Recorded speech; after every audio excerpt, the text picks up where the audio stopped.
Hey, what's up, everybody? This is Charles the Banser, and welcome you guys to another episode of the DREAMERSPRO show, where we cover everything from sports, hot topics, classic debates, entertainment, and we give you guys a fresh perspective on things and how we see them. And today we have a hell of a show for you guys. But before we get into it, please make sure you like the video and subscribe to the channel here. So, as you guys know, one of the biggest names in sports media, Shannon Sharpe, made headlines a few months ago after the bombshell story came out about him and some OnlyFans model, where he was being sued, I believe, for $50 million. And then one thing after the other started coming out, talking about, audio tapes, and which we heard. We did shows about it. Then we heard that he had offered her $10 million. And then another story came out.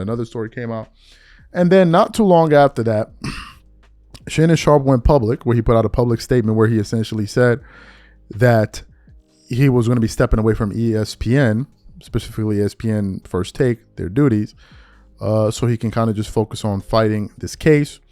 And then some other people out there were making content. They were following him a little bit closer. Some people were suggesting that, he had began to lose some of his sponsors because certain people that were in the background of his, like kind of what you see here. We don't have those kind of sponsors, obviously, but anyway, some people were saying, "Oh, he lost T-Mobile and blah blah blah," and I don't know the ins and outs of that. I don't know who his sponsors are or whatever. So people were saying that, right? So this afternoon, we were just kind of looking for what to talk about. So Mitch sends over a story from NBC Sports, and it says Shannon Sharpe postpones nightcap summer tour, and I'm like, okay, this is interesting. So I then began to read the article, and then I actually went to go look for the comments, and I actually saw the comments. So I want to quickly play what Shannon had to say in his own words, and then we're going to get into this report here. Take a listen to what Shannon had to say. It's very short, about 30 seconds or so. Before we get to the game, guys, I want to make an announcement. Guys, we've decided to postpone the nightcap tour. We look forward to seeing you guys in summer of 2026. Is going to be even bigger, even better. But Ocho and I have come to the conclusion that this is the best thing as of right now, was to postpone the tour. We look forward to seeing each and every one of you in 2026. Some of you guys that have already got the tickets, you probably received the emails and further instructions. But I want to thank you for your support. Ocho and I want to thank you, and everybody at Nightcap want to thank you. But we've postponed the tour until 2026.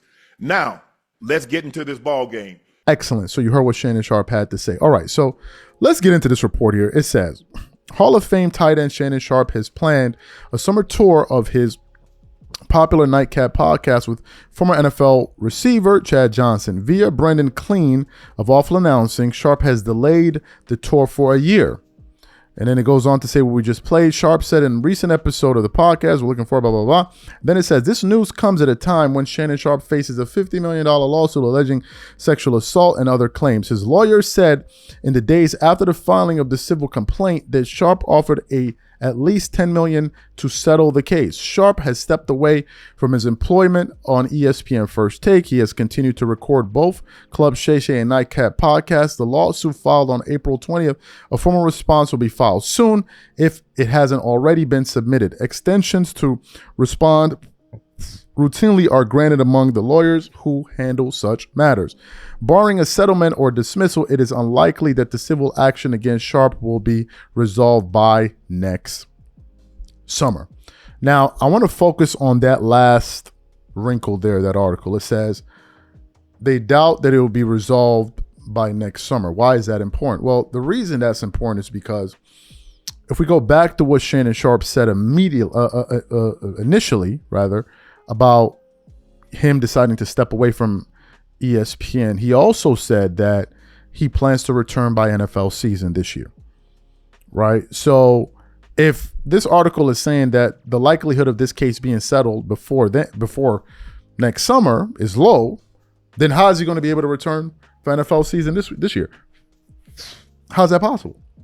That's why I said when Shannon came out there and made those comments, you could tell that it was something he and his employer probably decided was the best thing to do. Because the fact of the matter is, as time goes on, more information is going to come out, and you don't want to have these type of messy details in the tabloids when you have a guy like this who's on the biggest morning show at the network on ESPN First Take. We actually did a show less than a week or so ago that was centered on a report that ESPN was actually looking to give Shannon Sharpe his own afternoon show, and I think they were planning on replacing him with one of the shows that was going to be canceled or something like that. They were planning on giving him his own show according to that report. So I want you guys to think about the series of events and how things have turned. We went from discussing Shannon in terms of being in line to signing a $100 million deal for his podcast.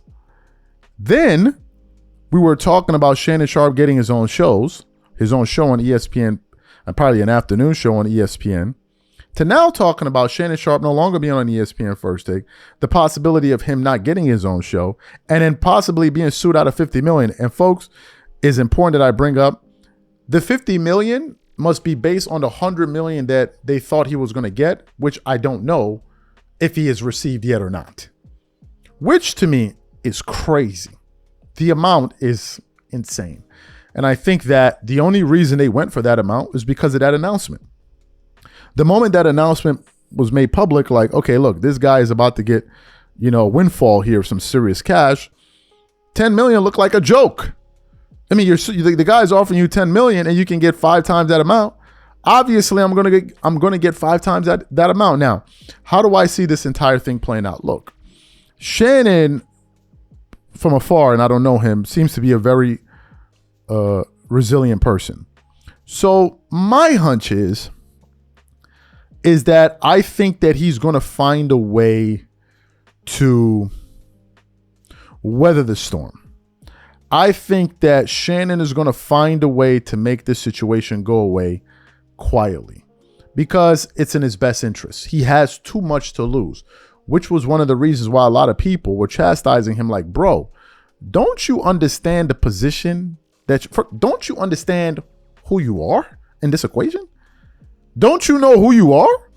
So how can people of this caliber just gain access to you so easily? This was the part that befuddled a lot of people. A lot of people were confounded by that fact.